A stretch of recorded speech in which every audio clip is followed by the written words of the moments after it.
जय हिंद साथियों, कैसे हैं सभी लोग। उम्मीद करता हूँ सभी मस्त होंगे, अपने शिक्षण कार्य में व्यस्त होंगे। स्वागत है आप सभी का सीटेट 7 जुलाई 2024 के एग्जाम में। और आज हम करने वाले हैं एसएसटी सामाजिक विज्ञान के मोस्ट और इम्पॉर्टेंट क्वेश्चन, जो कि आपके एग्जाम के लिए बहुत ही महत्वपूर्ण होने वाली है। क्लास 2000 क्वेश्चन का सीरीज चल रहा है, क्लास 57 है। चैनल पर जो भी नए हैं चैनल को सब्सक्राइब कर लीजिए। चलिए चलते हैं क्वेश्चन की तरफ। और आज का पहला क्वेश्चन है, भारत के लगभग मध्य भाग से होकर गुजरने वाला प्रमुख अक्षांश है भूमध्य रेखा, भूमध्य रेखी वृत्त, आर्कटिक वृत्त, मकर यानी मकर चक्र, कर्क रेखा, कर्क वृत्त। कौन सा ऑप्शन राइट होगा।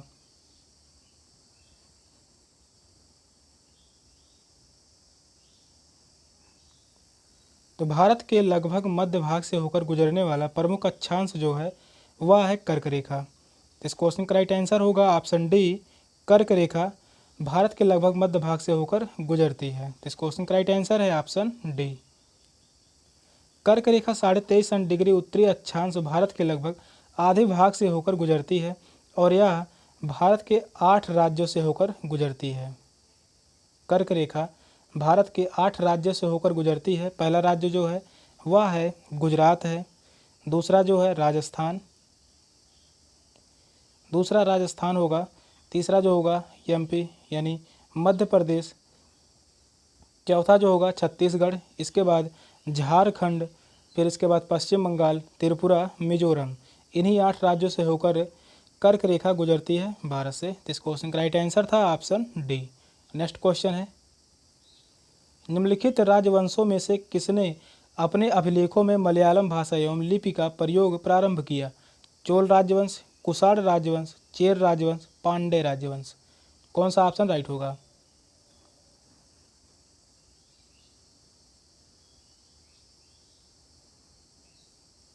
क्वेश्चन जो कह रहा है, राजवंशों में से किसने अपने अभिलेखों में मलयालम भाषा एवं लिपि का प्रयोग प्रारंभ किया, तो वह चेर राजवंश था। तो इस क्वेश्चन का राइट आंसर होगा ऑप्शन सी, चेर राजवंश।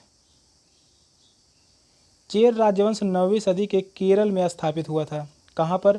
केरल में 9वीं सदी में स्थापित हुआ था चेर राजवंश। वे पहले शासक थे जिन्होंने मलयालम भाषा का शिलालेखों में प्रयोग किया था। तो इस क्वेश्चन का राइट आंसर है ऑप्शन सी। नेक्स्ट क्वेश्चन है, 1906 में हुए सोग्राम सगमा के विद्रोह का कारण क्या था। अंग्रेजों द्वारा निर्धारित व्यापार की असमान विभेदकारी शर्तों के विरुद्ध बंगाल में मुस्लिम व्यापारियों का उठ खड़ा होना। सेकंड ऑप्शन है, नील के बागान मालिकों के विरुद्ध चंपारण में किसानों ने विद्रोह किया। थर्ड ऑप्शन है, गुजरात में पाटीदार किसानों का अंग्रेजी द्वारा थोपे गए भारी लगान के खिलाफ विद्रोह। फोर्थ ऑप्शन है, असम में आदिवासी समूहों द्वारा किया गया औपनिवेशिक वन कानूनों का विरोध। कौन सा ऑप्शन राइट होगा। तीन चार ऑप्शन में से कौन सा ऑप्शन सही होगा।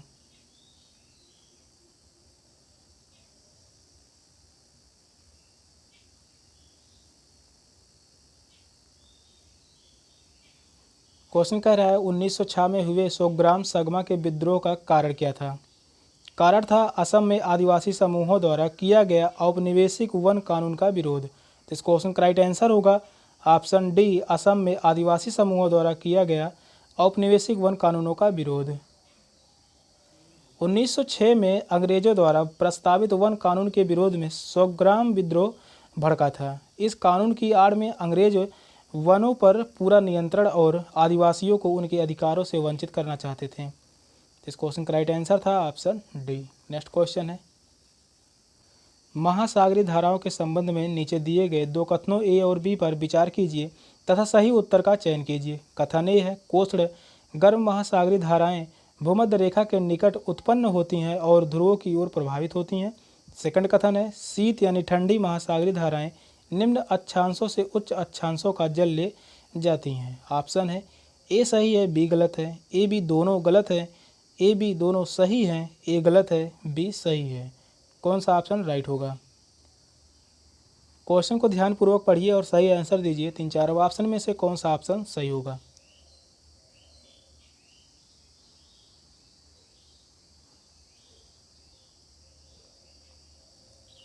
कोष्ण गर्म महासागरीय धाराएं भूमध्य रेखा के निकट उत्पन्न होती हैं और ध्रुवों की ओर प्रभावित होती हैं। पहला कथन सही होगा। शीत ठंडी महासागरीय धाराएं निम्न अक्षांशों से उच्च अक्षांशों का जल ले जाती हैं, यह कथन गलत है।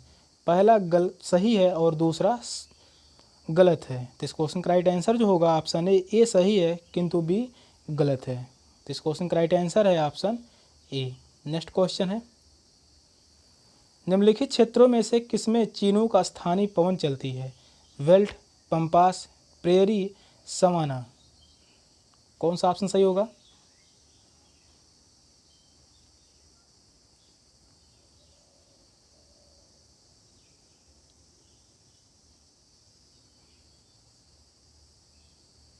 किस क्षेत्र में चीनूक स्थानीय पवन चलती है? तो वह क्षेत्र है प्रेयरी। इस क्वेश्चन का राइट आंसर होगा ऑप्शन सी प्रेयरी। चीनूक गर्म हवा है। चीनूक जो है यह कैसी हवा है? गर्म हवा है जो उत्तरी अमेरिका में रॉकी पर्वत के पश्चिम दिशा में चलती है। चीनूक गर्म हवा है जो उत्तरी अमेरिका में रॉकी पर्वत के पश्चिम दिशा में चलती है। चीनूक प्रेयरी में बर्फ पिघलाने का कार्य करती है। इस क्वेश्चन का राइट आंसर था ऑप्शन सी। नेक्स्ट क्वेश्चन है, सुल्ताना का स्वप्न नामक कहानी की लेखिका इनमें से कौन थी? रुकैया सखावत हुसैन, पंडिता रामाबाई, मुमताज अली, राज सुंदरी देवी। कौन सा ऑप्शन सही होगा?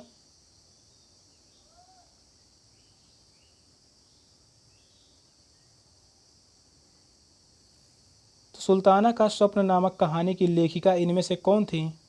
तो वह थी रुकैया सखावत हुसैन। तो इस क्वेश्चन का राइट आंसर होगा ऑप्शन ए रुकैया सखावत हुसैन। सुल्ताना का स्वप्न कहानी की लेखिका रुकैया सखावत हुसैन थी। नारीवादी लेखिका होने के अलावा रुकैया 19वीं सदी की एक प्रसिद्ध समाज सुधारक थीं। इन्होंने महिलाओं के सशक्तिकरण के लिए काम किया था। इस क्वेश्चन का राइट आंसर था ऑप्शन ए। नेक्स्ट क्वेश्चन है, भारतीय संसद की भूमिका एवं कार्यप्रणाली की समझ को विकसित करने के लिए निम्नलिखित में से कौन सा सबसे उचित क्रियाकलाप है? कार्यों एवं जिम्मेदारियों का प्रवाह आरेख, संसद के अवरोध पर समाचार पत्र के लेखन पर चर्चा, युवा सांसद का आयोजन, विषय वस्तु का पठन। कौन सा ऑप्शन राइट होगा?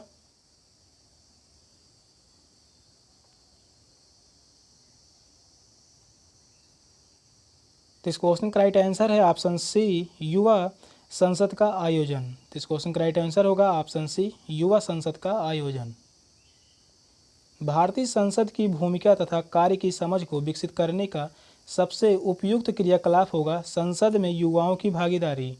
इससे संसद की संरचना एवं कार्य को सरल एवं रुचिकर तरीके से समझने में सहायता मिलेगी। नेक्स्ट क्वेश्चन है, क्रियाकलाप आधारित प्रश्न सामाजिक विज्ञान के पाठ को लंबा बनाते हैं, विस्तृत बनाते हैं, आनंदमयी बनाते हैं, विवादास्पद बनाते हैं। कौन सा ऑप्शन सही होगा?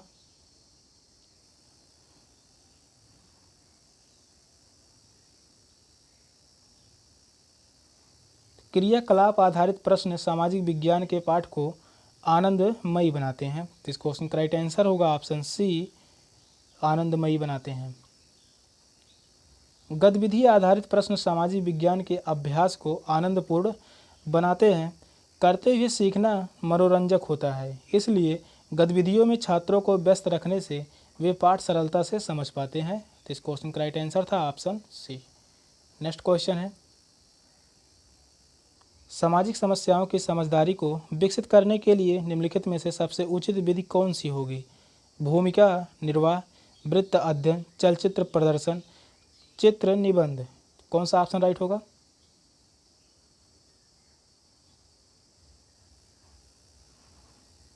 सामाजिक समस्याओं की समझदारी को विकसित करने के लिए सबसे उचित विधि होगी वृत्त अध्ययन। तो इस क्वेश्चन का राइट आंसर होगा ऑप्शन बी वृत्त अध्ययन।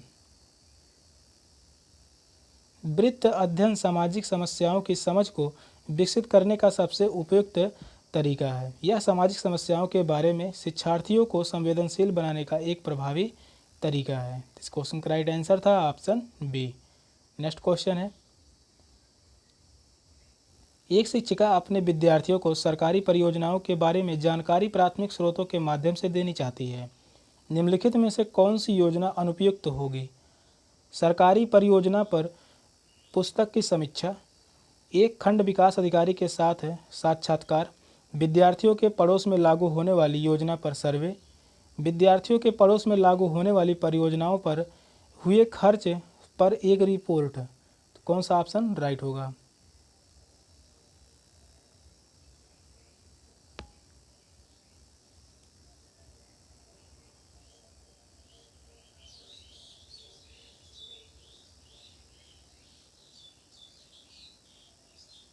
इस क्वेश्चन का राइट आंसर होगा ऑप्शन ए, सरकारी परियोजना पर पुस्तक की समीक्षा।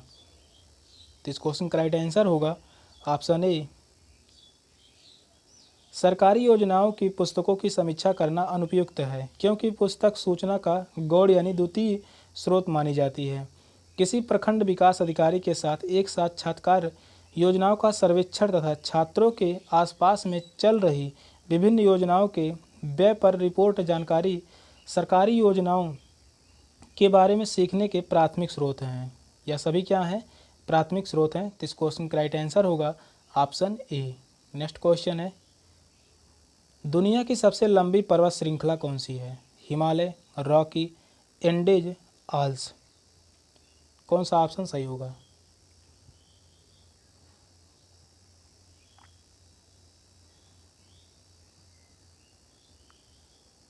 दुनिया की सबसे लंबी पर्वत श्रृंखला है वह है एंडेज पर्वत श्रृंखला। तो इस क्वेश्चन का राइट आंसर होगा ऑप्शन सी, एंडेज पर्वतमाला।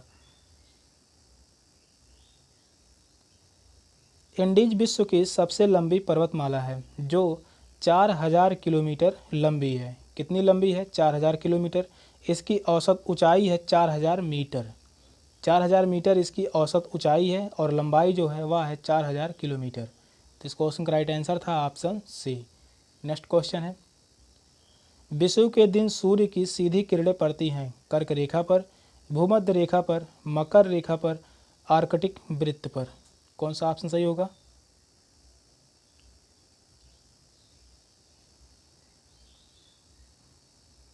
विषुव के दिन सूर्य की सीधी किरणें पड़ती हैं तो वह पड़ती हैं भूमध्य रेखा पर। तो इस क्वेश्चन का राइट आंसर होगा ऑप्शन बी, भूमध्य रेखा पर। विषुव के दिन सूर्य की किरणें विषुवत रेखा पर सीधी गिरती हैं, यानी विषुवत रेखा यह है 0 अंश अक्षांश को ही विषुवत रेखा कहते हैं। तो विषुवत रेखा पर सीधी गिरती हैं। विषुव वह खगोलीय घटना है जिसमें पृथ्वी की विषुवत रेखा सूर्य के केंद्र से होकर गुजरती हैं। इससे ही रात व दिन की घटनाएं होती हैं तथा दिन की अवधि पूरी पृथ्वी पर समान होती हैं। तो इस क्वेश्चन का राइट आंसर था ऑप्शन बी। नेक्स्ट क्वेश्चन है, अटलांटिक महासागर में अनेक पोताश्रय एवं पत्तन हैं क्योंकि संयुक्त राज्य अमेरिका एवं यूरोप के बीच भारी समुद्री व्यापार होता है। अटलांटिक महासागर में मत्स्य उद्योग विकसित हैं। अटलांटिक महासागर की तटरेखा अधिक दंतुरित है। अटलांटिक महासागर की तटरेखा अधिक छिछली है। कौन सा ऑप्शन सही होगा?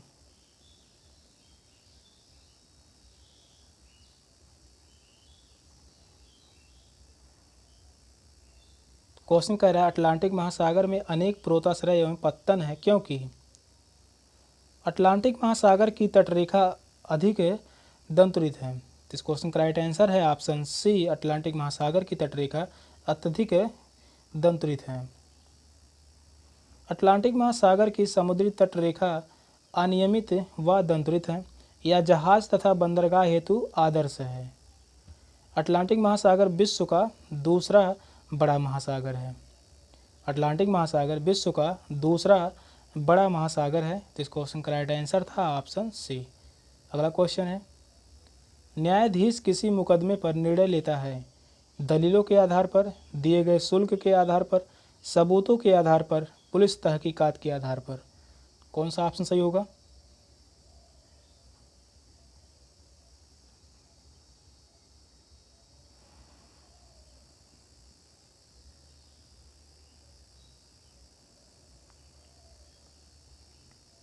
न्यायाधीश किसी मुकदमे पर निर्णय लेता है तो वह सबूतों के आधार पर निर्णय लेता है। तो इस क्वेश्चन का राइट आंसर होगा ऑप्शन सी। सबूतों के आधार पर न्यायाधीश द्वारा किसी मुकदमे में निर्णय सुनाया जाता है। मुकदमे दो प्रकार के होते हैं, पहला जो है दीवानी और दूसरा जो है वह है फौजदारी। नेक्स्ट क्वेश्चन है, निम्नलिखित में से किस पंथ पर आदिवासी प्रभाव परिलक्षित होता है? वेंकटेश्वर पथ, जगन्नाथ पंथ, विश्वनाथ पंथ, अमरनाथ पंथ। कौन सा ऑप्शन सही होगा?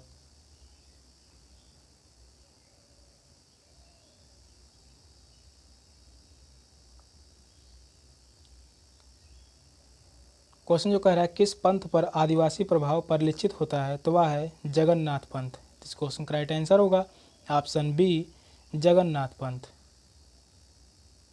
जगन्नाथ पंथ या संप्रदाय पर आदिवासी समुदायों का प्रभाव है।